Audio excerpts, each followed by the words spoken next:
Hello. Logarithm start करने से पहले मैं ये बता देता हूँ कि लॉग का यूज क्यों होता है, क्योंकि कई बार स्टूडेंट्स पूछते हैं कि सर ये लॉग पढ़ क्यों रहे हैं ना। तो लॉग पढ़ने के जो दो बेसिक रीजन मैं आपको बताता हूँ। और देखिए, इन दो वजह से, एक तो मेकिंग हार्ड कैलकुलेशन इजी, बहुत बड़ी जो टफ कैलकुलेशंस होती है ना, उन टफ कैलकुलेशन को हम इजी कर सकते हैं।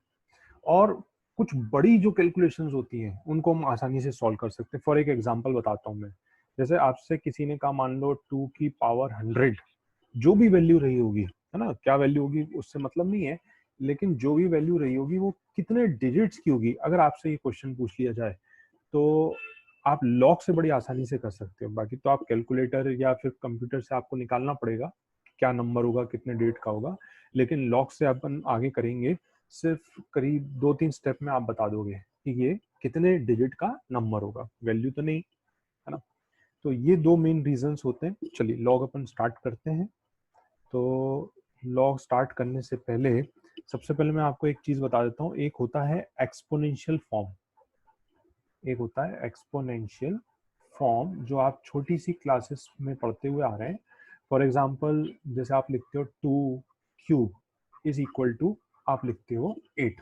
इसको आप बोलते हो बेस, इसको आप बोलते हो पावर, और ये उसकी वैल्यू हो गई।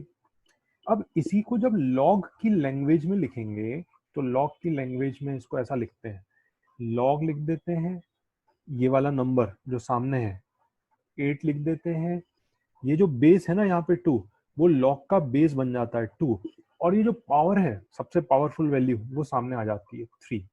इसको रीड कैसे करते हैं, log 8 to the base 2 is equal to 3, ऐसा इसको रीड करते हैं।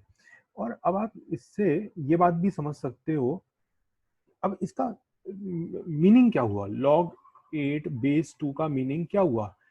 अब आप समझ सकते हो कि इसका मीनिंग हुआ 2 की कौन सी पावर पर आपको 8 मिलेगा, 2 की, ये बेस की कौन सी पावर पर आपको 8 मिलेगा, तो आंसर क्या है, 3 है। ये इसको पावर को डिनोट करता है एक्चुअली, है ना। जैसे फॉर एग्जांपल आपने लिखा log 16 लिखा, बेस 2 लिखा, मतलब 2 की कौन सी पावर पर हमें 16 मिलेगा, तो आप बहुत इजीली बता सकते हो 4 पे मिलेगा, है ना। और एग्जांपल देख लेते हैं, जैसे आपको ये log 100 है, चलो ये 10,000 कर देते हैं और बेस 10 लिख देते हैं ना। 10 की कौन सी पावर पर 10,000 मिलेगा, तो आप बहुत आसानी से बता सकते हो 4 पे मिलेगा। ठीक, तो ये लॉग का लिखने का वे हो गया। ये तो मैंने एग्जांपल से बताया। अब मैं इसको एक जनरलाइज फॉर्म में लिख देता हूँ। If a to the power x, let it be, is equal to n, ये आपका एक्सपोनेंशियल फॉर्म लिखा हुआ है। तो आप इसको लॉगरिथमिक फॉर्म में कैसे डिनोट करोगे, आप लिख दोगे लॉग, सामने वाला जो है ना n लिख दोगे, ये जो बेस है वो भी इधर भी बेस बन जाता है, और ये जो पावर है ना, वो पावर सामने आ जाती है x, इस फॉर्म में आप लिखते हो। इसको बोलते हैं लॉगरिथमिक फॉर्म, इसको बोलते हैं बेस।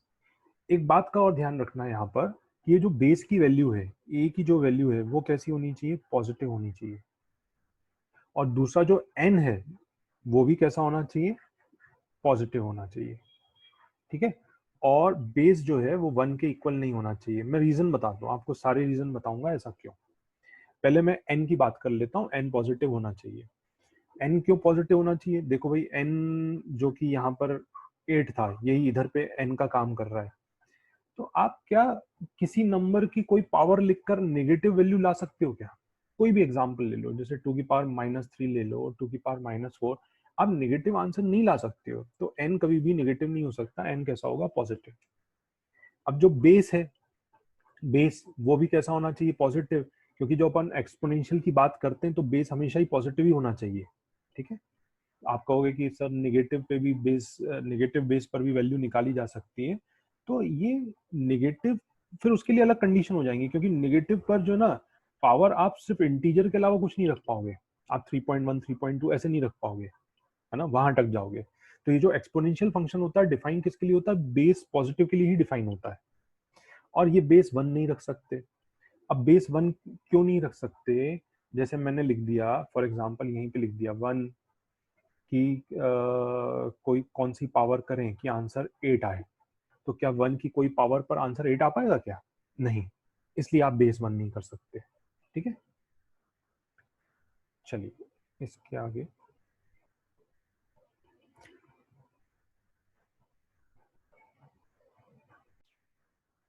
ओके, अब आगे क्वेश्चंस बात करते हैं। राइट इन लॉगरिथमिक फॉर्म, ये क्वेश्चंस 3 क्वेश्चन मैंने दिए हैं, आप इसको लॉग के फॉर्म में लिखो, इनकी वैल्यूज निकालना है ऐसा कुछ नहीं करना है, सिर्फ लॉग के फॉर्म में लिख दो। और ये जो 3 क्वेश्चन है इनको आप एक्सपोनेंशियल फॉर्म में बना दो, ठीक है। तो आप यहाँ पे वीडियो को पॉज कर लो और ये 6 क्वेश्चन सॉल्व कर लो, है ना। आपको टाइम लगना चाहिए करीब 30 सेकेंड, और इसके बाद मैं आपको आंसर बताता हूँ। ओके, आई होप आप लोगों ने सॉल्व कर लिया होगा। तो अब आप मैच कर लो, इसको लॉगरिथमिक फॉर्म में कैसे लिखोगे। लॉगरिथमिक फॉर्म में क्या लिखोगे, देखो लॉग लिखोगे 343 लिखोगे, ये 7 इसका बेस बन जाएगा और पावर सामने चली जाएगी। इसको लॉगरिथमिक फॉर्म में कैसे लिखोगे, लॉग लिखोगे 500 लिखोगे, बेस में 27 लिखोगे और सामने कितना लिख दोगे, x, इस फॉर्म में लिख दोगे, ठीक है। नेक्स्ट इसको लिखते हैं, इसको लिखोगे आप लॉग लिखोगे y लिखोगे, ये बेस a आ जाएगा और सामने जो है -2। ये आंसर्स हो गए, ठीक है, आई होप सही है। इसको एक्सपोनेंशियल फॉर्म में करते हैं। तो एक्सपोनेंशियल सिर्फ लिखना है आपको, अभी कुछ सॉल्व नहीं करना है, वैल्यू नहीं निकालनी है। तो क्या लिखोगे, देखो 2 लिखोगे, सामने वाला नंबर ये पावर बन जाएगा, इज इक्वल टू में y चला जाएगा। यहाँ क्या लिखोगे, x लिखोगे, सामने वाला नंबर पावर बन जाएगा, इक्वल में 64 चला जाएगा। 8 लिखोगे, ये पावर a लिखोगे और सामने वाला नंबर 32, है ना, ये सामने चला जाएगा। तो इस टाइप से हम लॉगरिथमिक और एक्सपोनेंशियल फॉर्म में इसको चेंज करते हैं। ओके, चलिए आगे बढ़ते हैं।